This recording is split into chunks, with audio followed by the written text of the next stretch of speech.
Bismillahirrahmanirrahim. Assalamualaikum warahmatullahi wabarakatuh. Kami dari kelompok 2 dengan mata kuliah teori grup dengan dosen pengampu yang terhormat Bapak Dr. Rafiq Zulkarnain MPD. Nah, di sini kelompok kami akan membahas materi mengenai homomorfisme grup. Boleh di next.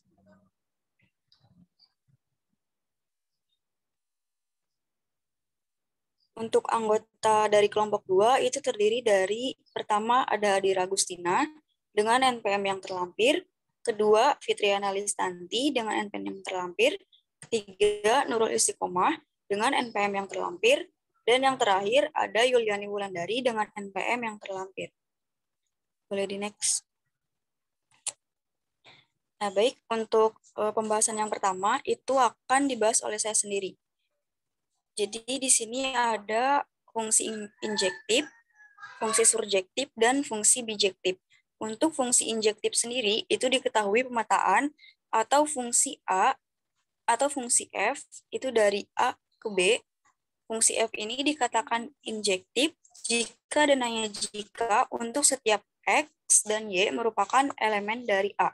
Dengan Fx sama dengan Fy berlaku X sama dengan Y. Kedua, itu ada fungsi surjektif.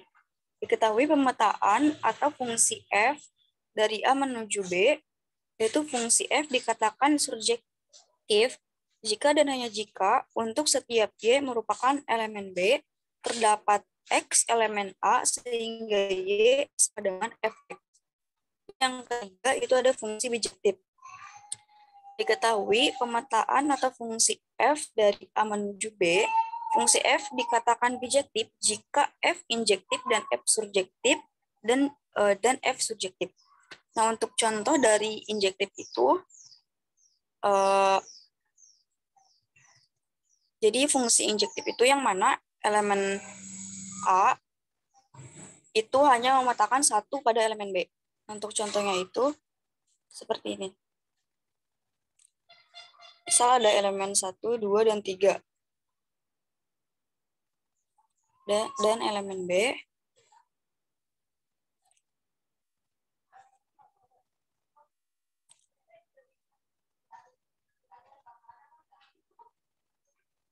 nah, jadi elemen A ini hanya memetakan pada satu elemen di B.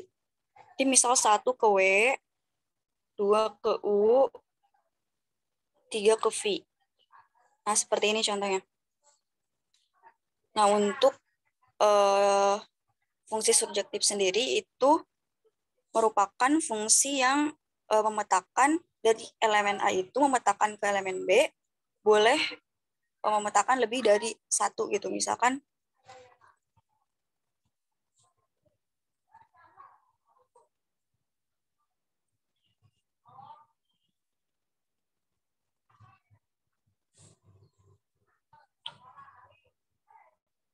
nah, jadi dari elemen A ini boleh memetakan 2 pada elemen B. Jadi misalkan 1 ke W, 2 ke U, 3 ke V, dan 4 juga ke W.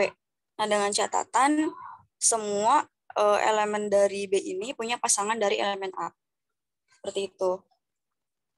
Terus yang terakhir itu fungsi bijektif. Nah, yang mana fungsi bijektif ini merupakan fungsi yang termasuk ke fungsi injektif dan surjektif. Nah, jadi contohnya seperti ini.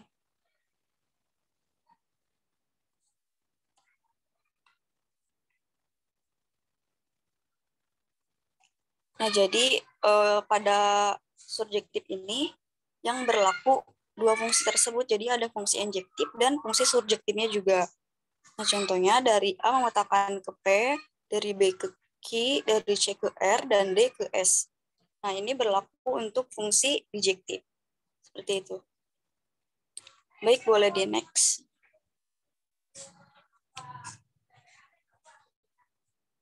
Nah, selanjutnya ada definisi homomorfisme grup. Misalkan G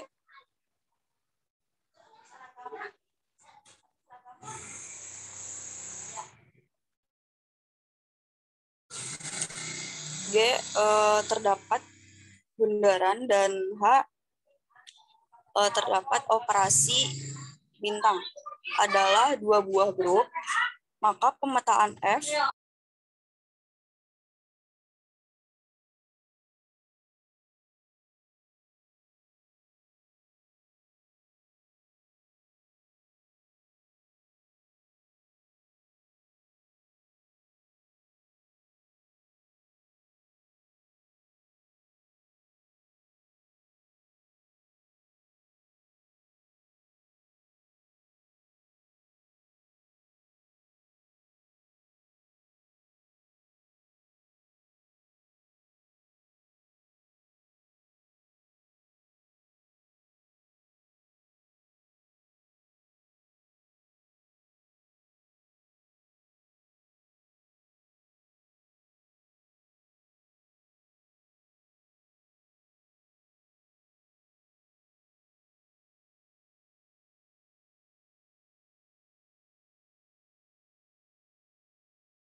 Baik, sepertinya Tanti sedang ada kendala jaringan, maka saya akan melanjutkan. Di sini ada definisi homomorfisme grup, misalkan grup dengan operasi bundaran dan grup G dengan operasi bundaran dan grup H dengan operasi bintang adalah dua buah grup. Maka pemetaan F dari G ke H adalah suatu homomorfisme grup apabila F A bundaran B sama dengan FA bintang FB untuk setiap A, B merupakan anggota dari G. Dari definisi di atas dapat kita ketahui bahwa homomorfismenya adalah pemetaan yang mengawetkan operasi pada grup-grupnya. Mungkin selanjutnya bisa dilanjutkan oleh Tanti.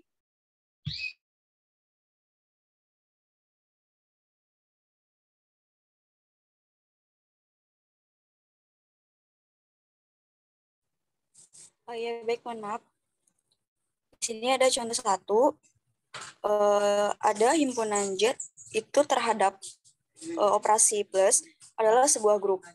Jadi pemetaan fungsi F dari menuju Z didefinisikan oleh Fx sama dengan Mx untuk setiap X merupakan elemen dari Z. Dan M suatu bilangan bulat, maka F adalah suatu homomorfisme.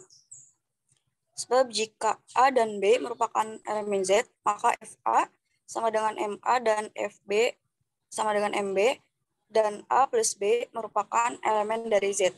Sehingga F A plus B sama dengan MA plus B sama dengan MA plus MB sama dengan FA plus FB. Nah, definisi homomorfisme grup itu bisa didefinisikan juga kalau dikatakan homomorfisme grup itu memenuhi dua syarat, yaitu dari relasi F itu dari G menuju H adalah fungsi, dan yang kedua itu memenuhi pengawetan operasi, yaitu Fx operasi bintang Y sama dengan Fx bundaran Fy untuk setiap X dan Y merupakan elemen G. Nah, baik, untuk pembahasan yang pertama itu cukup dari saya. Untuk selanjutnya akan dibahas oleh Yuliani Wendari. Pada Yuliani dipersilakan. Baik, terima kasih Tanti. Untuk selanjutnya, contoh yang kedua, diberikan G grup bilangan real tanpa nol terhadap operasi perkalian dan H sama dengan min 1 dan 1. Juga merupakan grup terhadap operasi perkalian. Pemetaan F dari G ke H didefinisikan oleh Fx sama dengan 1 untuk X-nya lebih besar dari 0, dan Fx sama dengan minus 1 untuk X-nya kurang dari 0. Buktikan bahwa F homomorfisme. Untuk penyelesaiannya, ambil sembarang X dan Y elemen dari G. Kita akan membagi kasus ini menjadi 4 bagian berbeda. Untuk kasus yang pertama, di mana X dan Y-nya ini lebih besar dari 0, karena X lebih besar dari 0 dan Y lebih besar dari 0, maka X dikali Y lebih besar dari 0. Sehingga Fx sama dengan 1, Fy sama dengan 1, dan Fx dikali Y sama dengan 1. Jadi Fx dikali Y sama dengan Fx dikali dengan Fy.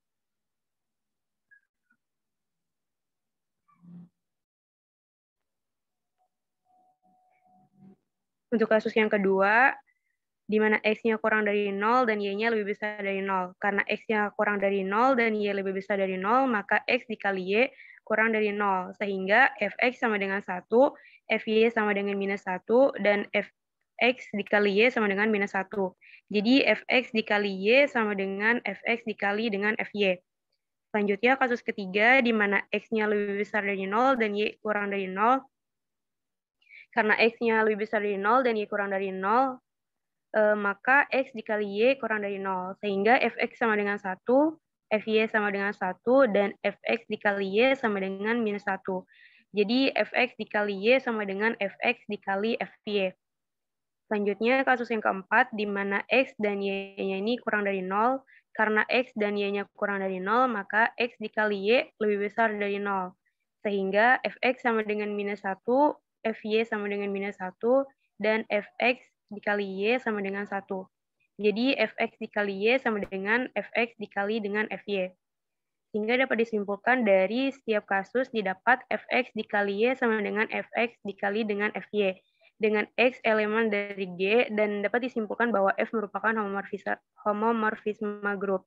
Ya, jadi homomorfisme kan tadi sudah dijelaskan oleh Tanti ya, ada 2 syarat. Yang pertama dia itu grup, dia itu fungsi grup, dan yang kedua dia itu mengawetkan operasi. Nah, di sini sudah terbukti bahwa dia itu dua-duanya grup dan dia itu mengawetkan operasi, yaitu Fx dikali Y sama dengan Fx dikali dengan Fy.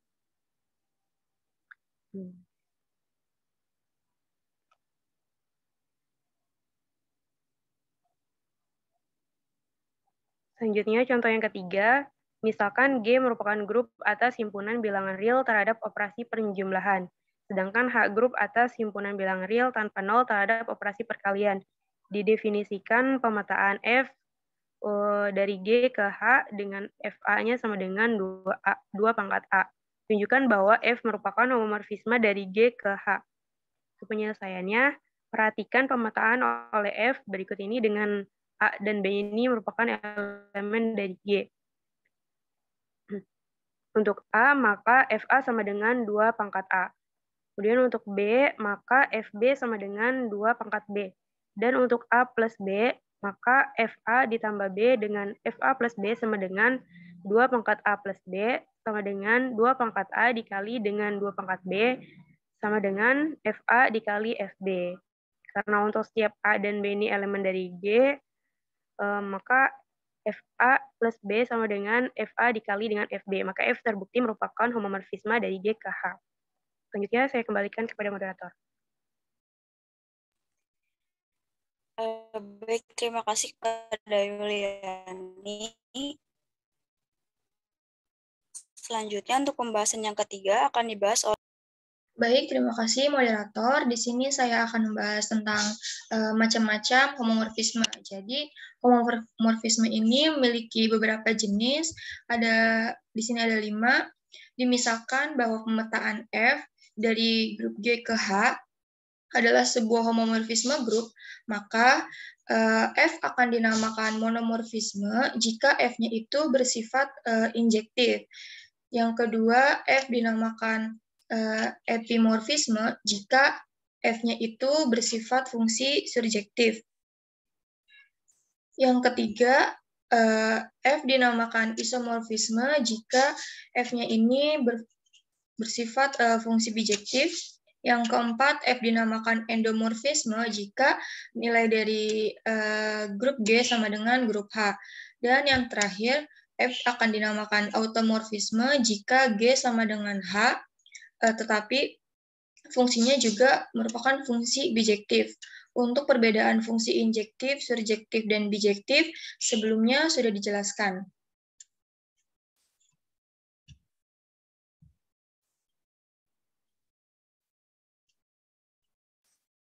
Selanjutnya di sini ada definisi dari kernel. Kernel atau inti dari homomorfisme F dari grup G ke grup H dengan elemen identitasnya itu E adalah himpunan X elemen G, di mana Fx merupakan elemen identitas atau E. Nah, kernel dari F ini dilambangkan dengan ker F. Di sini ada contoh diberikan grup G1 adalah bilangan bulat dengan operasi penjumlahan dan grup G2 adalah bilangan real dikurang dengan himpunan 0 dengan operasi perkalian, di mana fungsi F yaitu memetakan G1 ke G2 didefinisikan sebagai Fx sama dengan 2 pangkat X, di mana untuk setiap X-nya ini merupakan elemen dari bilangan bulat. Untuk menyelesaikannya, kita ambil sembarang nilai A, B, di mana A, B ini merupakan elemen dari G1. Sehingga pada bahasan sebelumnya, jika kita mengambil nilai A dan B, maka berubah bentuknya menjadi FA plus B sama dengan 2 pangkat A plus B. Dari 2 pangkat A plus B ini bisa kita pisahkan menjadi 2 pangkat A dikali 2 pangkat B, di mana 2 pangkat A ini adalah FA dan 2 pangkat B ini merupakan nilai dari FB. Maka hasil akhirnya yaitu FA dikali FB.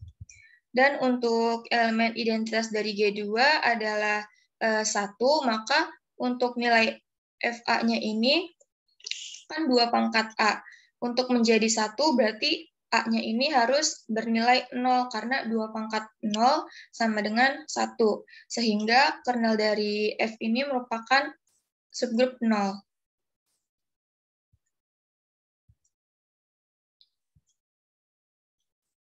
Selanjutnya ada sifat-sifat dari homomorfisme. Menurut teorema 10.1, sifat unsur pada homomorfisme yaitu ada 6.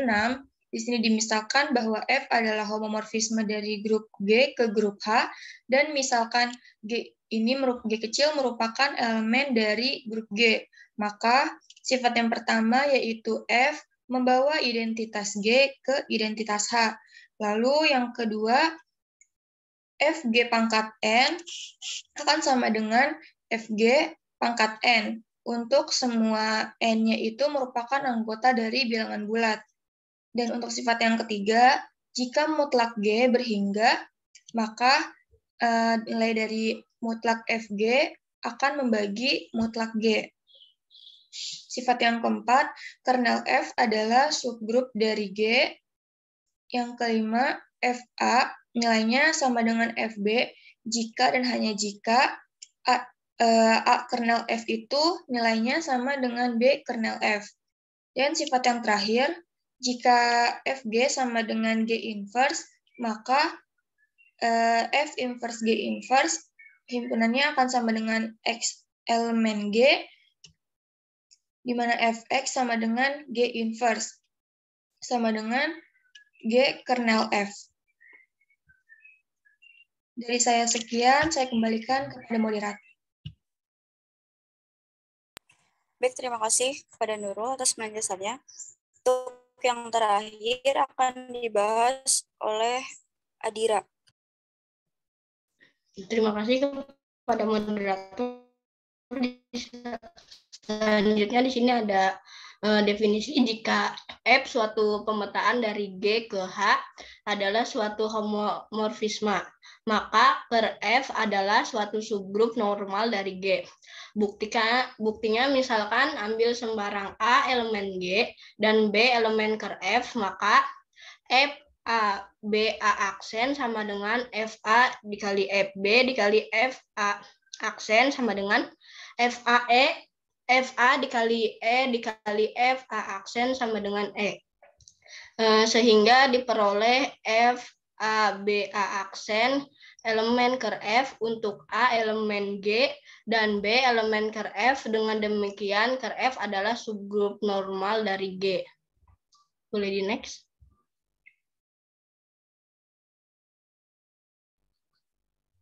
Selanjutnya ada isomorfisme grup. Sini ada definisi di mana F, suatu pemetaan dari G ke H, adalah sebuah homomorfisme grup. Maka F dinamakan isomorfisme jika F bijektif. Jika terdapat isomorfisme dari pemetaan G ke H, dikatakan G isomorfisme dengan H. Contohnya, selidiki apakah fungsi dari R ke R berikut merupakan automorfisme, yaitu suatu isomorfisme dari R ke R, di mana F merupakan pemetaan dari R ke R dengan Fx sama dengan min 3x untuk setiap X elemen R. Penyelesaiannya, F suatu homomorfisme F ditambah Fx ditambah Y sama dengan Fx ditambah Fy. Sama dengan min 3 dikali X ditambah Y sama dengan min 3X ditambah min 3Y, di mana Fx ditambah Fy. F suatu pemetaan yang bijektif, dapat diamati dengan mudah bahwa F suatu pemetaan yang bijektif. Mungkin sekian dari saya. Selanjutnya saya kembalikan kepada moderator.